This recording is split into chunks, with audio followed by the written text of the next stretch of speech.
Welcome to the JJ's Declutter podcast, where we tackle the mess and stress to make space for what truly matters. I'm Janis, here with Julie, and together we're sharing our best tips, tricks, and a little humor to help you declutter your home, mind, and life. Whether it's procrastination or piles of stuff, we're here to help you make real progress. Let's dive in. Hello and welcome back to the JJ's Declutter podcast, sponsored today by ABC Declutter with JJ. Join at www.abcdeclutter.com because it's always more fun to declutter with friends. Janis, what have we got going on today? So today we are talking about spring cleaning. There's all this pressure about spring cleaning just because traditionally, as a family, they said, okay, it's time to clean the house.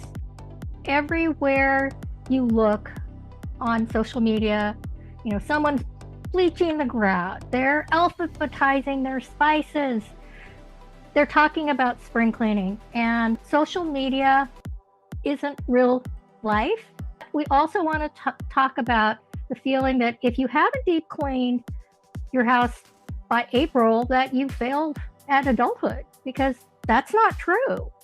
Life happens, and it's a lie that you need a whole weekend or a whole month to make your house perfect, because it just needs to be good enough. That's what I think. Exactly. Having the overwhelm is so common. We all get overwhelmed with the stuff around us and life going on around us and not sure what to do next. And so what we're talking about this week is, this is not an overhaul. This is not going to be a purge fest, and it's not punishing you because you own things. Janis and I will always admit that we are not minimalists, but we do believe in getting rid of the excess clutter, things that just don't work for you anymore. And this can be a really good time to just go through the house without thinking you have to be perfect. Just go through the house so that, as Janis said, it's good enough, because it is where you live and you need to be able to live there. How many times have you gone to somebody's house and you don't feel like you can sit down because it's so perfect? So I don't want to wrinkle the cover on the couch. You're not in trouble for having stuff. If you love it, then keep it. But let's just keep it so you're not showing love everywhere and there's no place for people to sit. And today we're talking about a reset that works for real life, not against it. Mm-hmm. So we're talking about the just one area spring reset. And you're probably wondering, well, what is that? It sounds great. We want you to pick one area with one intention and one manageable win. You're not going to do the whole house. You might not even do a whole room. It's true, because with traditional spring cleaning, it's a massive undertaking if you're going to do the old way. We're not going to do every room. We are not going to do top to bottom in every room. We're not going to do everything that you own since 1997. We are making this small, doable doses for you. We want to set you up to win. And the reason this works is because you're going to build up momentum over motivation. Because you know what? You don't want to wait to feel ready, because a lot of us never feel ready.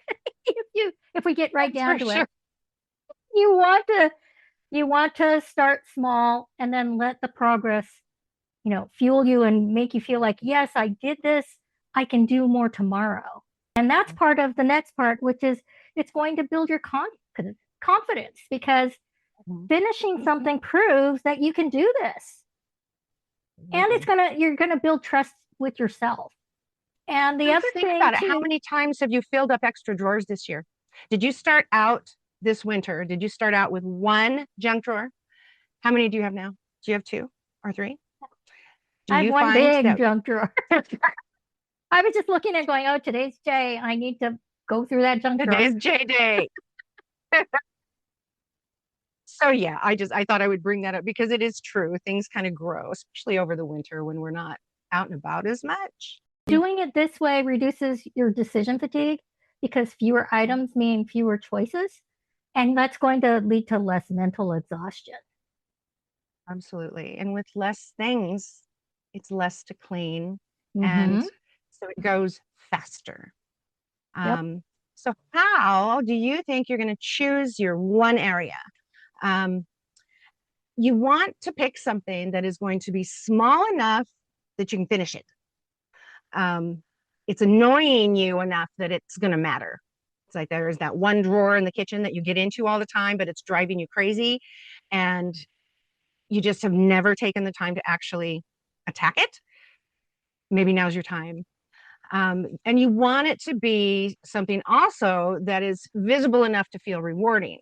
So if we're talking about the drawer in the kitchen, it's one that you use all the time. So that is going to be visible and rewarding to you. Otherwise, you can go to say the landing spot inside your entryway, or just go to Mm-hmm. the entryway and let's make coming into the house more calm. And you can choose that little area. So there's different ways to go about that. You might have one shelf in the pantry that's just an absolute disaster. And so that's what you look at all the time and it's driving you crazy. So you can focus on that. Maybe the linen closet because you no longer have a twin size bed in the house, but you have 6 sets of twin size sheets. Sometimes it's good to go through your linen closet and decide, oh, that can go. So those are just a few examples of things that you can pick for your one area. So the places you want to avoid in this is you want to avoid the emotional attic because that's going to have the old photos, your kids' keepsakes, those letters and memory boxes, and you want something that you can do quickly. This you should pick something that you can do within 15 to 45 minutes. That's small and doable. You're going to want to avoid all the legacy clutter, like those inherited items, those someday projects, things Mm, that are connected with the sentimental overwhelm. Um, and perfectionism is nice in some things, but in housekeeping, not so much, because you need to remember that you can stop when the time is up. You don't have to finish the room today. Timers are your friends, and finished is better than flawless. It's going to right. beat it every single time. And choosing something small, it's not cheating, it's actually winning. And it's strategic. Absolutely. Yeah. And it just you want to set yourself up for success. You want to be able Mhm. to start and finish something. So if you make your little tasks that you're going to be doing, if you make them in smaller dollops, it's going to be easier for you to finish and feel good about that, which will encourage you to do another one either today, tomorrow, but it's going to keep you on that flow. Yep. So let's break it kind of into some simple steps here. You want to, number one, you want to set the intention. So what do you want this area to do for you? So for instance, coming inside the front door, and our hutch is right there, and that's where we'll set the keys down sometimes, or the purse will go down. It's not where they live, but they'll end up there, um, just because of habit. And so you want to set your intention to put the items where they actually live, and you want this area to be clear and be inviting so that if somebody comes to visit, there's room for their things to set right there until they have to leave. um, and function over fantasy. Mhm. So you may have this beautiful picture from Pinterest or Instagram that shows this amazing entryway with all the hooks and the bench and I don't have room for that stuff in my house. So that's more of a fantasy. I can't do that. With us, it is you're going to have to come in and set your, they can set their purse and things down there. And then we take the coat somewhere else to hang it because that's the size of our house. So set your intention of what to do and what you want this area to do for you. What you want it to look like. Now, step two is empty only what you can handle. So you don't want to end up spreading the clutter all around the house. Plus, you want to emphasize that you're only doing a drawer, or you're only doing a shelf, or you're only doing a basket. You don't want to take on too much. And there are things called decluttering avalanches where one drawer becomes 5 piles, and then lunch happened, and then it's bedtime, and those 5 piles live there for a week. We don't want that to happen. So maybe when you're decluttering that area, you use a tray, you put a towel down, or you're using a small bin, because that will help contain all the stuff that you're taking out and making the decisions about. Exactly. Exactly. So step three, you want to make fast decisions. No overthinking. No maybe piles, or at least no maybe piles that are going to start another family. But you want to keep what things are going to stay here, and then what things live elsewhere. Go put them away. What things are trash, throw them away, or recycle it. What things are supposed to be going out. So these are return the library book, or take the donations down to the charity shop, all that kind of thing. So you want to make your fast decisions, pick it up. Do I use it? No. Okay, off it goes. Is it mine? No, it's my husband's. So I put it in a basket for him. Your first instinct is usually right. Do I want this? Do I use this? No. Then give it to somebody else. Let it go get used. Step four is resetting for real life. So containers are optional. They can be helpful, but you know what? Don't go out and buy stuff. Use what you have first. And shoe boxes are good.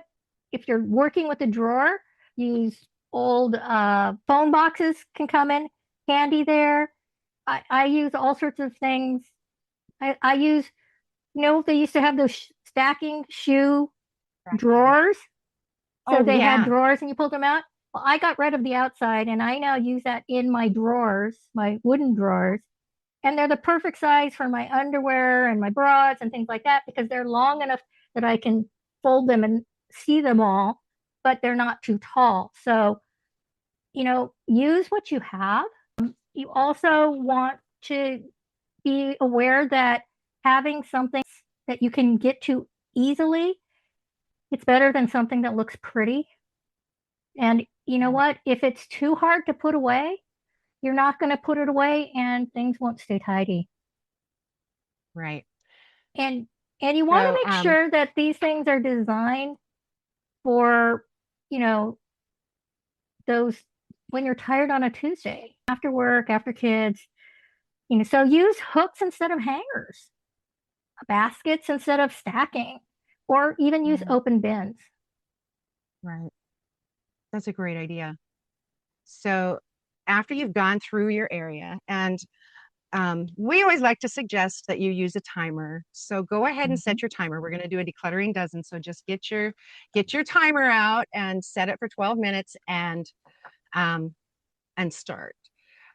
And what is going to happen with that is that it's going to keep you motivated, because you're going to know, okay, I'm going to beat the clock. But it also, when it dings, it's like, hey, time's up. Are you done? Do you feel like you're almost done? Maybe you just need a few more minutes, or maybe you are done early, which is always a wonderful, wonderful thing to find out. It's like, I thought this was going to take me 2 hours, and I sat down with a timer. It took me 10 minutes. It was like, oh, oops. And another thing is, if you take a before picture and an after picture, you're going to actually see proof of what you can do during that time frame. Because a lot of times you think, oh, it's so little, it's not going to make a difference. But they all add up and it builds on each other. And you're going to be amazed that, oh, I got rid of 5 things from this work session. And then I got rid of 10 things. Oh my God, I got rid of 15 things today. That's a lot.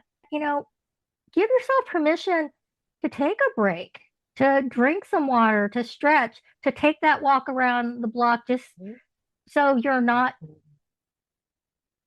using all your energy on one thing that may not feel like. If you need to take the break and reset, going for a walk is always a good option. Right. And I have done that where I just go out and I just walk around the block. So it's only a few minutes, but it helps just reset me. And the fresh air is always good.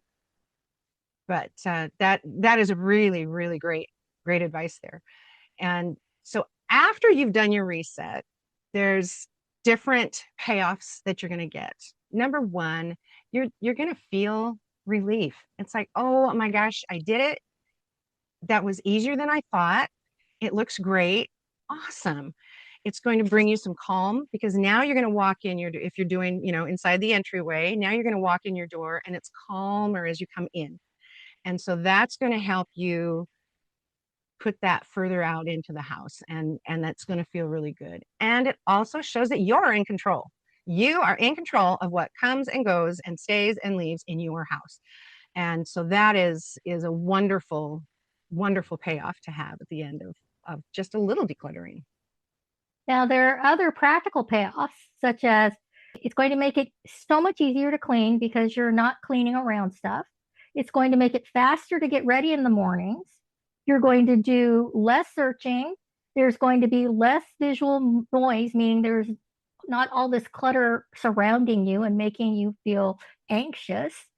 And you're actually going to end up buying less things because you now know where things are and you know what you have. And you're going to have an identity shift where you start to believe that I'm someone who can handle my space, and that's going to build your confidence, which is always a good thing. Now, oh yeah, we want to remind you that you can stop. Stop after one area. You don't have to keep on going. One win is great, and it's enough. You can come back and revisit it if you feel like there's still some things that you want to declutter. So repeat it in a week. If the clutter comes back, well, there'll be less clutter there, hopefully, and it'll be faster for you to do it.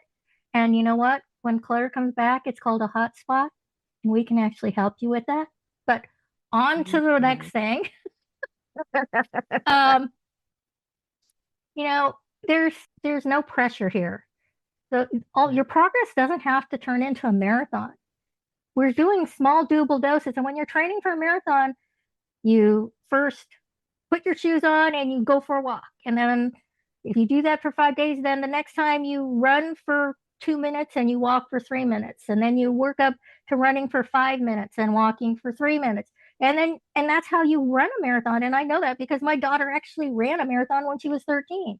So if she can run a marathon at 13, you can handle your spring cleaning now. Absolutely. So we want to invite you to pick just one area. What is your area? And let us know what area you're choosing.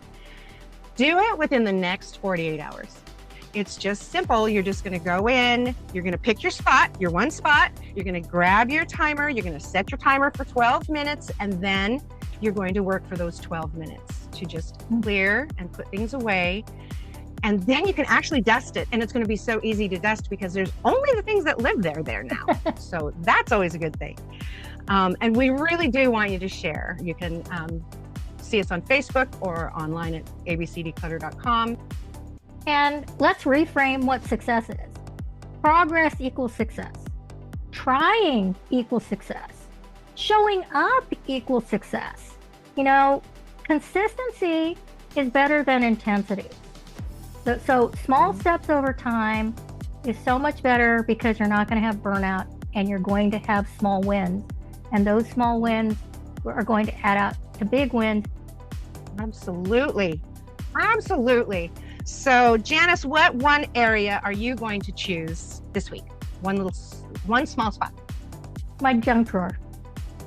I looked in there and it's bad. Like, oh boy, look at all those. That's where the Christmas cards went. That's where all the papers that I didn't want to deal with went. Yep. Oh my gosh. Well, I am going to do my entryway because I've got a pile of things that need to go to the charity, and there's some other things sitting where they shouldn't be sitting. So I'm going to do my entryway. Right. That's right. So we really genuinely appreciate you picking our podcast today, and we invite you to binge all of our other episodes at www.thejjsdeclutterpodcast.com or on your favorite platform. And the other spot you can join us is at abcdeclutter.com, and we have the JJ's Declutter community in there. And on Facebook, we have ABC Declutter with JJ-community, and you're welcome to join us there. So we want you to keep it simple, keep it intentional, and as always, we keep decluttering. We're going to get that yet. Thanks for joining us on the JJ's Declutter podcast. If you're ready to keep simplifying, follow us for more tips and join our Facebook community to share your wins and challenges. Subscribe here because it's always more fun to declutter with friends.